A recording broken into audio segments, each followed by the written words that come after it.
You know that feeling, right? When a conversation just goes sideways, or maybe you just can't quite seem to get someone on your side. Oh, absolutely. We've all been there. It's this universal challenge of human interaction, isn't it? Whether it's getting your message across or resolving a conflict or sometimes just, connecting with people. It's fascinating, that fundamental human need to connect, to influence, to be understood. And for such a long time, there really wasn't a practical guide for it, was there? Exactly. In fact, picture this. A leading expert on adult education telling a committee that the book they needed for really understanding people, well, it has never been written. That's basically where our story starts today. Right. So today we're taking a deep dive into insights from a truly timeless classic on human relations. Dale Carnegie's How to Win Friends and Influence People. And this isn't just like a book of tips. It really goes deeper, doesn't it? It's a profound exploration of human nature itself. It really is. So our mission in this deep dive is basically to unpack the core principles Carnegie identified. Yeah, and explore the fascinating stories and real-world examples he gathered, and hopefully discover how these insights can maybe offer you a shortcut to more effective communication, stronger relationships. Both personally and professionally, yeah. Definitely. Okay, so let's unpack this. Dale Carnegie, he started teaching public speaking way back in 1912 in New Right. York. But pretty quickly, he realized something fundamental was missing for his students, these adult learners. Right. What Carnegie noticed was, okay, yes, his students needed to speak effectively, sure, but there was something even more basic they lacked. Which was? Practical training in, as he put it, the fine art of getting along with people in everyday business and social contacts. It was Right. this huge, unaddressed gap in just understanding humans. And to really figure out what people wanted to learn, there was this massive survey. University of Chicago, the United YMCA schools. Yeah, 2 years it took, and it cost $25,000 back then, which was a fortune. They interviewed every single adult in Meriden, Connecticut, chosen because it was seen as a typical American town, asked them 156 questions about, well, everything. And the results. Incredibly clear. Okay, health was number one, unsurprisingly.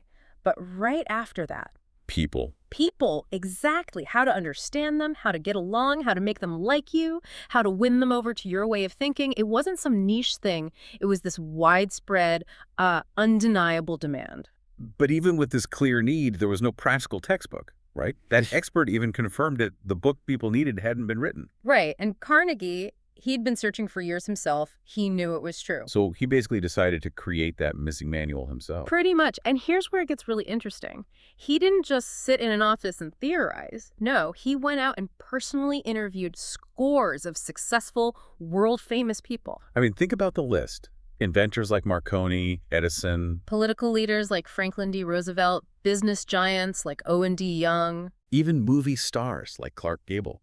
He wanted to know the actual techniques they were using in human relations. Not just abstract ideas, yeah. What really worked. And the principles that came out of all this research, the results were apparently almost like magic. He recorded stories of spouses saying their homes were happier.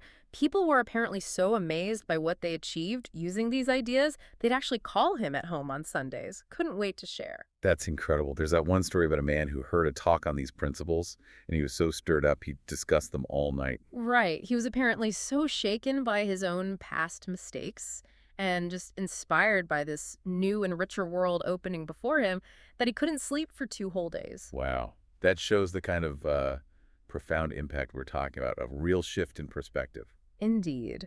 And it brings us to a maybe slightly uncomfortable truth about human nature that Carnegie really highlights. He asks, do people ever truly condemn themselves? That's a powerful question because the source gives some really surprising examples, even notorious figures like Al Capone and Dutch Schultz. Yeah, 2 of America's most sinister gangsters. They saw themselves as public benefactors. Unbelievable. It's a really foundational insight, almost humbling. Lewis Laws, the warden of Sing Sing prison for years, he observed that few of the criminals in Sing Sing regard themselves as bad men. Really? Yeah, they rationalize everything. They explain why they had to crack a safe or why they had to be quick on the trigger. They genuinely believe they shouldn't even be in prison. So that fundamentally explains why just directly criticizing someone often fails, doesn't it? Exactly. If people's self-perception is that strong and they'll always find a way to justify themselves, then just confronting them head on, it hits this wall of self-justification. Like that example of Lincoln writing a severest rebuke to General Meade after Lee escaped. The source implies it was kind of futile, that direct approach. Right. And this tendency to rationalize to avoid blaming ourselves, it points directly to what Carnegie identifies as a primary, really deep-seated driver for human behavior. Which The is, desire for a feeling of importance. It's not just a whim, it's like a fundamental hunger. and you really do see it everywhere once you start looking, don't you? Absolutely. It inspired Dickens to write his novels, Sir Christopher Wren, to design these incredible buildings. It made Rockefeller pile up millions he never even spent. It drives people to wear the latest styles, drive the newest cars. And of course talk constantly about their brilliant children. Even big things like Admiral Byrd's Antarctic expedition. Apparently it was partly financed with the understanding that mountains down there would be named after the million-dollar donors. Get out, really. Yep. Victor Hugo wanted Paris renamed after him. Shakespeare tried to get a coat of arms. People go to incredible, sometimes kind of absurd lengths for that feeling. And sometimes truly extreme lengths. Like Mrs. McKinley, who basically became an invalid to get sympathy, forcing President McKinley to neglect state affairs just to soothe her. Or stay with her during dental work, yeah. And even more tragically, that head physician at a psychiatric hospital told Carnegie that many people who go insane actually find the importance they crave in their delusions. Like that patient who thought she'd married English aristocracy and insisted on being called Lady Smith. It just underscores how incredibly powerful this desire is, that people will go to such extreme, even self-destructive lengths just for a feeling of importance. So the takeaway is, if people are so hungry for a feeling of importance that they actually go insane to get it, imagine what miracle you and I can achieve by giving people honest appreciation this side of insanity. That's a really profound thought, maybe a bit uncomfortable too. Yeah, and it makes you think, if appreciation is so vital, what happens when it's missing? The source mentions a study on runaway wives, finding lack of appreciation was a main reason. Absolutely. And the impact of sincere appreciation. It's beautifully shown in the story of Stevie Morris, Stevie Wonder. Oh, yeah. A teacher in Detroit appreciated his remarkable pair of ears, saw that as a strength to compensate for his blindness. That appreciation helped him develop his gift, become this music legend. That's a fantastic example. Someone really seeing and valuing another person's unique talent. Right. But the source makes a really crucial distinction here. It's not about flattery. No. Flattery seldom works with discerning people. It is shallow, selfish, and insincere. It ought to fail, and it usually does. Exactly. True appreciation, though, must be sincere. It has to come from the heart. That authenticity, that's the key. Okay, so if we understand this deep human hunger for importance, how do we actually positively channel that in our interactions? Well, that brings us right to Carnegie's first core method for connecting and influencing. Which is arouse an eager want. What does that actually look like? Basically, the only way to influence people is to talk about what they want and show them how to get it. Think about kids and smoking. Don't just preach at them. Show them how smoking might keep them off the basketball team or stop them winning a race. You tie what you want them not smoking to what they want being good at sports. Ah, okay. It reminds me of that story about Ralph Waldo Emerson and his son trying to get that calf into the barn. Right. Pushing and pulling, focusing only on what they wanted, didn't work. But then the Irish housemaid comes along. Puts her finger in the calf's mouth, thinks about what the calf wants, and gently leads it in. Simple, but brilliant. Andrew Carnegie himself, who started working for, 2 cents an hour? Yeah. He learned early on that the only way to influence people is to talk in terms of what the other person wants. This isn't just theory, it's like the foundation. And people use this effectively, like Barbara L. Anderson with her job application letter. Exactly. She focused entirely on how she could help the banks achieve their goals, not what she wanted. And the result? 11 out of 12 banks invited her for an interview. Compare that to the poor guy at Carrier Corporation trying to get people to play basketball by talking about how he wanted to play. Failed completely. It's a stark difference. Yeah. And that father with the underweight child, he stopped nagging. And instead, he tied what he wanted the boy eating to what the boy wanted, which was getting revenge on a bully by getting big and strong. Find the eager want. It transformed the situation. Right. So beyond just what you say, Carnegie also really emphasizes the impact of how you are, how you carry yourself. Which brings us to the next principle. Okay, which is, Become genuinely interested in other people. He says you can win the attention and time and cooperation of even the most sought-after people this way, by being genuinely interested in them. And Carnegie himself used this, right? To get those famous authors like Kathleen Norris and Fannie Hurst to lecture for his course. He did. How? He expressed genuine admiration for their work, real interest in their advice, their secrets of success. It wasn't about him, it was all about them. Makes sense. Like that ancient Roman poet said, Publilius Serus, we are interested in others when they are interested in us. Theodore Roosevelt was apparently a master of this. His popularity went right down to his servants. His valet, James Amos, even wrote a book about him. No way. Yeah. Roosevelt once called Amos's wife just to tell her there was a Bob White outside her window. He remembered gardeners' names, laborers' names, greeted them personally, made people feel seen. That's genuine interest. And sometimes it's the simplest things that have the biggest impact, like just a genuine warm expression. Absolutely. Which leads nicely to the next principle, the power of a real smile. Not a fake one. No, not an insincere grin or just flattery. It's a real smile, a heartwarming smile, a smile that comes from within. There was that psychologist, Professor James Z. McConnell. Yeah, at the University of Michigan, he said, people who smile tend to manage, teach, and sell more effectively, and to raise happier children. There's far more information in a smile than a frown. I can believe that. There was that broker who shared his story. He was seen as a terrible grouch. Right. But he changed his life just by consciously smiling more, stopping criticism, giving appreciation, trying to see the other person's viewpoint, became happier, richer in friendships. And the advice is, even if you don't feel like smiling, force yourself to smile. That psychologist William James suggested that action can influence feeling. By regulating the action, we can indirectly regulate the feeling, act cheerful to become cheerful. So happiness, Carnegie says, depends on inner conditions, not just what's happening around you. Exactly. There's that lovely old ad philosophy from a New York store, the value of a smile at Christmas. Oh yeah, it described a smile as costing nothing but creating so much, enriching people without making anyone poorer.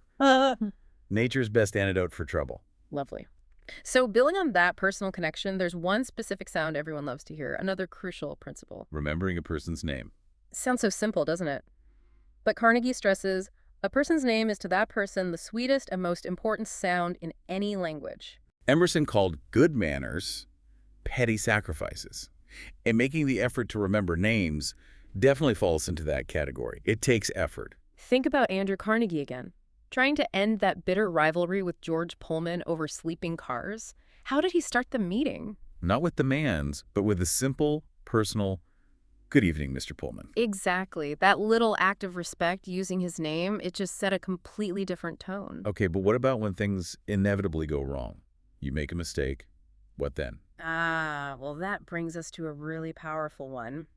If you are wrong, admit it quickly and emphatically. Quickly and emphatically. Yeah. Carnegie's point is profound. You will never get into trouble by admitting that you may be wrong. In fact, he says it often disarms the other person, stops arguments, encourages fairness. Which makes sense. Getting defensive usually just escalates things, right? Totally. Think about that lawyer arguing before the Supreme Court. A justice said the statute of limitations was 6 years. The lawyer knew it was 5. But instead of maybe saying, "Oh, I thought it was 5, perhaps I'm mistaken," he dug in. Right. Created unnecessary friction. Even Carnegie admitted he initially got defensive when a friend pointed out he'd overpaid for drapes. It's human nature, but admitting fault is more effective. Like that lumber manager, Mr. Crowley. He stopped trying to win arguments. Yeah. Furious customer claiming bad lumber, Crowley didn't argue. He just said, okay, keep unloading, let's sort it, and let the customer's own inspector figure it out. And the inspector realized the mistake was in the original order, not the lumber quality. Brilliant. Let them discover it. Or the person who made a drawing error for a client. Instead of making excuses, they immediately said, oh, this is my fault. I should have been more careful. I'll redo it right away. And it just took all the fight out of the client. They ended up praising the work, giving another commission. Same with the employee whose boss was always exploding. The employee just kept admitting fault calmly. Yes, it was my fault. Even when the boss tried to blame others. Eventually, gained the boss's respect. In the historical example, Robert E. Lee, after Pickett's charge at Gettysburg. That's powerful. Riding out to meet his defeated troops and saying, all this has been my fault. I and I alone have lost this battle. Just taking full responsibility, described as little short of sublime. Wow. Yet it can be hard. That story about the Chinese man in Hong Kong, cured of opium addiction but estranged from his son. Yeah, tradition said the elder couldn't make the first move, even though he desperately wanted to reconcile. Shows the deep internal struggle people can face with admitting fault or making the first move. Okay, so when you're in a disagreement or just trying to understand someone's behavior, Carnegie offers another crucial tool. Yes. Try honestly to see things from the other person's point of view. Honestly, try. Yeah. Kenneth M. Good put it well. Think about your own keen interest in your own affairs versus your mild concern about anything else. Then realize everybody else in the world feels exactly the same way. Huh. That's humbling. Success depends on a sympathetic grasp of the other person's viewpoint, really trying to step into their shoes. Like Sam Douglas, who used to criticize his wife about the lawn work. Right. Then, after learning these principles, he realized she actually enjoyed it, and she'd appreciate compliments. So he started helping, complimenting. And it led to a happier life for both, just by shifting his perspective. Carnegie shared his own learning curve as a park ranger. At first, he'd just order boys to put out fires, which caused resentment. But Later, more tactfully, he'd approach them, ask about their fun, share his own love for campfires, then gently explain the danger to the park and suggest a safer spot, like a sandpit. So he got their cooperation without being bossy by understanding their perspective, wanting fun. And there's that magic phrase he recommends. I don't blame you one iota for feeling as you do. If I were you, I would undoubtedly feel just as you do. Because it's true, isn't it? If you had their exact background, experiences, temperament, Yeah. you would feel the same. It softens people up. Like Mr. Mangum arranging the escalator repair. He sympathized with the hotel manager's worry about shutdown time affecting guests. But then he explained how a full repair now would prevent much longer closures later, appealing to the manager's concern for his business long term. Won him over easily. Or the piano teacher, Joyce Norris, with Babette's long fingernails. No direct criticism. No, she praised her attractive hands and beautiful fingernails first. Then explained how trimming them would help her play better and quicker, appealing to Babette's own desire to improve her music.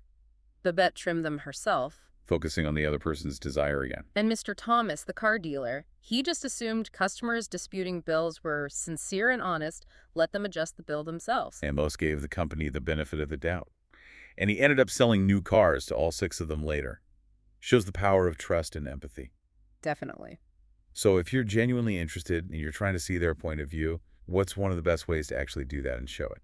Well, the next principle fits right in. Let the other person do a great deal of the talking. Let them talk. Yeah. Carnegie actually credits losing his voice once with helping him land his biggest contract ever, $1.6 million for upholstery fabrics. Because he couldn't talk, he had to listen. Exactly.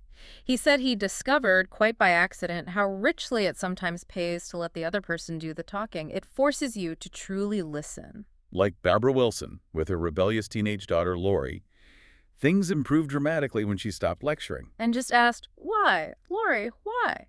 Lori finally opened up, and Mrs. Wilson realized she'd been talking when she should have been listening, acting like a bossy mother, not a confidant. It works professionally, too. Mr. Cubellis getting that job. He did his research on the employer, showed interest, and then encouraged the other person to do most of the talking. Let the interviewer sell themselves on him. And Roy Bradley, the brokerage owner, just listened while a prospect basically talked himself into a job. It's kind of counterintuitive, isn't it? We think we need to talk to impress, but often listening is more powerful, like La Rochefoucauld said. If you want enemies, excel your friends.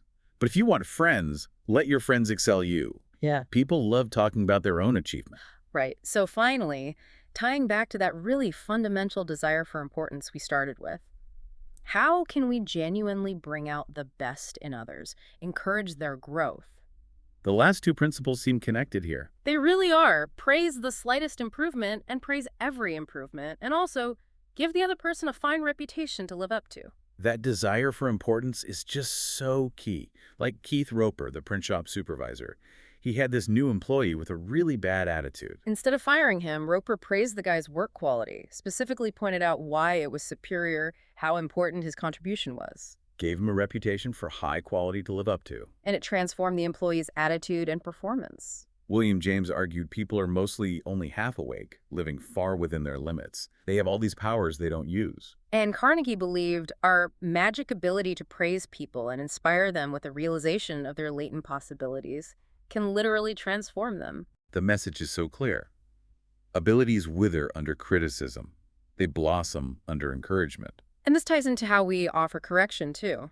If you must point out a mistake, do it indirectly. Carnegie suggests changing but to and. Right. So instead of, "You did great, Johnny, but your algebra." You say, "We're really proud of you, Johnny, for raising your grades this term, and by continuing the same conscientious efforts next term, your algebra grade can be up with all the others." It avoids implying failure, focuses on the positive path forward. Even Carnegie, correcting his secretary Josephine. He'd start by humbling himself. "You have made a mistake, Josephine, but the Lord knows it's no worse than many I have made." He put himself on her level first. And to make people happy to do what you want, you frame it around their benefit, like Dale Ferrier and his son picking pears. $1 per basket, but $1 deducted for every pear missed on the ground. The son not only picked them all, he tried to pull more off the tree because he saw the direct benefit and the challenge. So the guidelines are, be sincere, know what you want them to do, be empathetic, think about the benefits to them, match those benefits to their wants, and frame your requests so they see their personal gain. You know, as we wrap up this deep dive, it's worth thinking about Carnegie's own journey. What stands out to you about his path? It wasn't easy. Not at all. Grew up on a struggling farm in Missouri. Floods, cholera, threats of foreclosure. Commuting 3 miles on horseback to college, milking cows, cutting wood, studying by coal oil lamp, that's grit. And his journey after college was full of setbacks.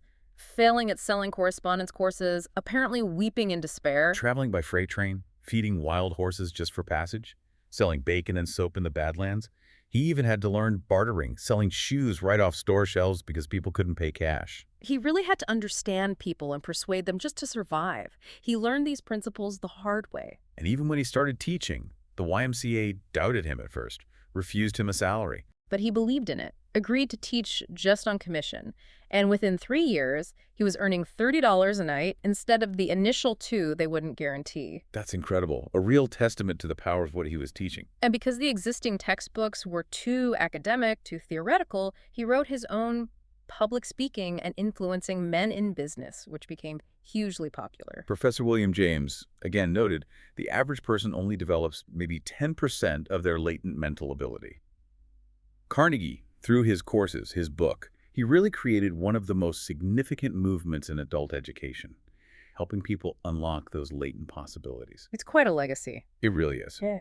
So we set out today to take a deep dive into these foundational principles of human relations, drawing from Dale Carnegie's really pioneering work. And we've seen how understanding that core desire for importance, combining it with genuine interest, sincere appreciation, empathy, how that can unlock really profound transformations in how we interact.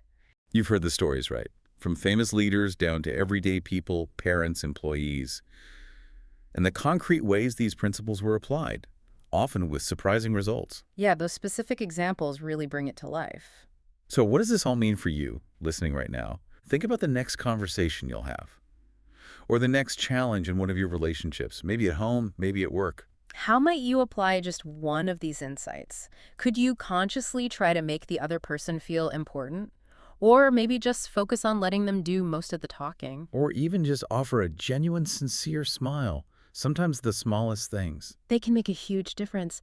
And maybe a final thought to leave you with.